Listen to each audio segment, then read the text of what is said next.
कभी भी आ सकती है। बीजेपी की तीसरी लिस्ट में उम्मीदवारों के नामों पर मोहर लग चुकी है और बीजेपी का जो तीसरी लिस्ट का काउंटडाउन है वो अब शुरू हो चुका है। केंद्रीय मंत्री कैलाश चौधरी और प्रहलाद जोशी की मुलाकात भी हुई है। प्रहलाद जोशी के आवास पर दोनों नेताओं की मुलाकात से सरगर्मी और ज्यादा तेज हो गई है कि जो तीसरी सूची जारी होगी, क्या इसमें कैलाश चौधरी भी विधानसभा में उम्मीदवार घोषित किए जाएंगे और क्या सरप्राइजेस लेकर बीजेपी की तीसरी सूची आएगी। किसी भी वक्त बीजेपी के कैंडिडेट्स की तीसरी लिस्ट जारी हो सकती है। काउंटडाउन शुरू हो चुका है, इंतजार बस कुछ ही पलों का है। बीजेपी की तीसरी लिस्ट जारी हो जाएगी। माना जा रहा है कि आज बीजेपी की तीसरी लिस्ट जारी हो सकती है।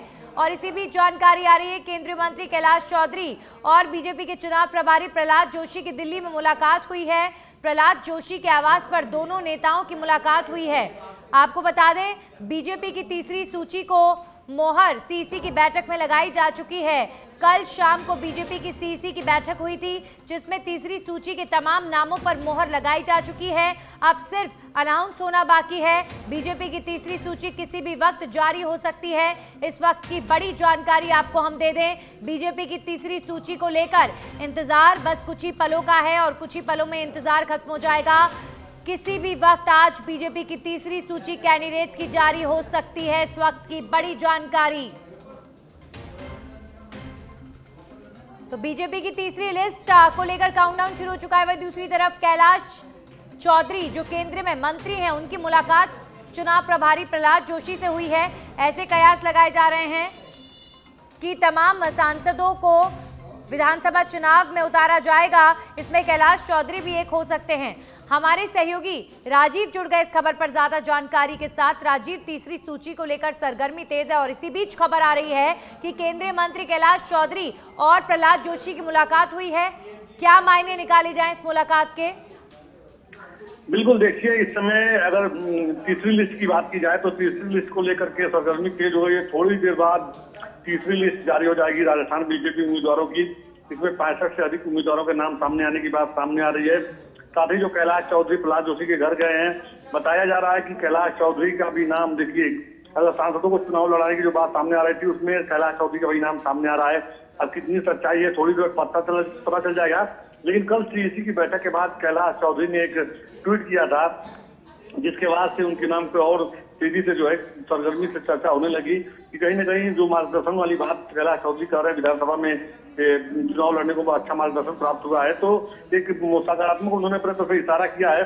फिलहाल इस बात से इंकार नहीं किया जा सकता है कि इस मुलाकात को काफी महत्वपूर्ण माना जा रहा है विधानसभा चुनाव के मद्देनजर। जी बिल्कुल राजीव, अब इस मुलाकात को काफी महत्वपूर्ण इस लिहाज से भी माना जा रहा है कि क्या कैलाश चौधरी को बीजेपी उतारेगी मैदान में और भी क्या सांसदों के नाम हो सकते हैं। इसके अलावा संभावित उम्मीदवार लगातार इस वक्त टीवी स्क्रीन पर राजीव हमारे दर्शक देख रहे हैं। कब तक जारी हो जाएगी बीजेपी की सूची राजीव? आज का दिन तीसरी सूची के लिए निर्णायक मानकर चले कि होगा आज सूची जारी हो जाएगी? बिल्कुल, देखिए आज का दिन बहुत ही महत्वपूर्ण है राजस्थान बीजेपी के लिए, क्योंकि आज भारतीय जनता पार्टी की तीसरी लिस्ट महज कुछ देरों में ही जो है जारी होने वाली है। अभी बीजेपी मुख्यालय में भी इसको लेकर सरगर्मी चल रही है। थोड़ी देर बाद जो जानकारी मिल रही है कि तीसरी लिस्ट आ जाएगी और इस लिस्ट में कई नाम ऐसे भी हो सकते हैं जो चौंकाने वाले हों, क्योंकि कई नए लोगों को मौका मिला है जो दूसरे दल से बीजेपी में आए हैं इसी उम्मीद से कि हमको चुनाव लड़ना है, उनको भी मौका मिला है। तो आज का दिन काफी महत्वपूर्ण माना जा सकता है लिस्ट के हिसाब से। बिल्कुल, जो संभावित उम्मीदवार हैं राजीव, उन नामों को देखकर तो कई नाम चौंकाने वाले हो सकते हैं, जैसा कि ज्योति खंडेलवाल जिन्हें किशनपोल से टिकट दिया जा सकता है, आदर्श नगर से रवि नेयर जो बिल्कुल अशोक परनामी का टिकट कटकर उन्हें मिलेगा माना जा रहा है, क्योंकि अशोक परनामी एक्स प्रत्याशी थे तो इनका नाम भी चौंकाने वाला होगा।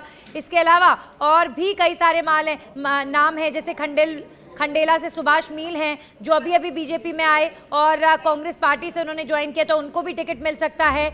इसके अलावा कई सारे नाम जिन्हें लेकर आप देखिए, कोलायत से पूनम भाटी को टिकट दिया जा सकता है भंवर सिंह भाटी के खिलाफ। तो राजीव, कई सारे नाम हैं जो संभावित सूची जो जारी इस वक्त हमने की है उससे अंदाजा लगाया जा सकता है कि बीजेपी ने एक्सपेरिमेंट्स काफी सारे किए हैं। अब तक जो सूची आई उनमें भी देखने को मिला और आने वाली सूची में भी देखने को मिल सकता है।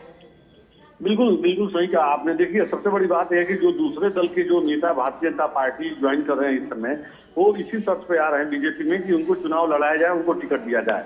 और भारतीय जनता पार्टी इस अपने वादा को भी निभा भी रही है। आप देखिए कि ज्योति खंडेलवाल की बात की जाए तो अभी कुछ दिनों पहले ही जो है इन्होंने बीजेपी को ज्वाइन किया है, इनको चुनावी मैदान में उतारा गया है। सुभाष महरिया की बात की जाए तो देखिए उनको भी उतार दिया गया है।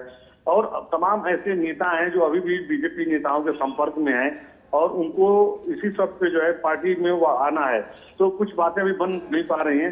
नहीं तो देखिए इसी चीज का विरोध भी हो रहा है भारतीय जनता पार्टी में। जो कांग्रेस के जो नेता आ रहे हैं उनको जो टिकट मिल रहा है तो नाराजगी जताई जा रही है। लेकिन बीजेपी का मानना है कि पहली प्राथमिकता है चुनाव जीतना, और चुनाव जीतने के लिए बीजेपी हर संभव कोशिश में है।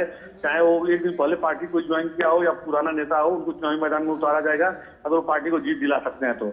और यही वजह रहा कि देखिए जो कांग्रेस के जो नेता आ रहे हैं उनका बीजेपी स्वागत कर रही है, उनको टिकट भी दे रही है। जी चलिए, शुक्रिया राजीव आपका तमाम जानकारियों के लिए। तो आप देखिए, संभावित उम्मीदवार इस वक्त आप लगातार देख रहे हैं। खेतड़ी से धर्मपाल या दाताराम को टिकट मिल सकता है, सीकर से रतन जलधारी को टिकट मिल सकता है, एक्स प्रत्याशी हैं। खंडेला से सुभाष मील को टिकट मिल सकता है। कांग्रेस से बीजेपी में अभी हाल ही में शामिल हुए हैं तो बीजेपी मौका दे सकती है खंडेला से। विराटनगर से कुलदीप धनखड़ को टिकट मिल सकता है। और इसी के साथ ही कुलदीप धनखड़ के अलावा जम्मा रामगढ़ से महेंद्र पाल मीणा को टिकट दे सकती है बीजेपी, एक्स प्रत्याशी है महेंद्र पाल मीणा। किशनपोल से चौंकाने वाला नाम ज्योति खंडेलवाल, जिन्होंने अभी हाल ही में कांग्रेस की कदावर नेता थी ज्योति खंडेलवाल, बीजेपी ज्वाइन की। और किशनपोल से अमीन कागजी के खिलाफ ज्योति खंडेलवाल को बीजेपी जो है उतार सकती है। आदर्श नगर से रवि नेयर जो कि फ्रेश चेहरा हैं, अशोक परनामी 2018 में बीजेपी के टिकट से चुनाव लड़े थे, उनकी जगह अब किसी और को टिकट मिल सकता है। तो कुल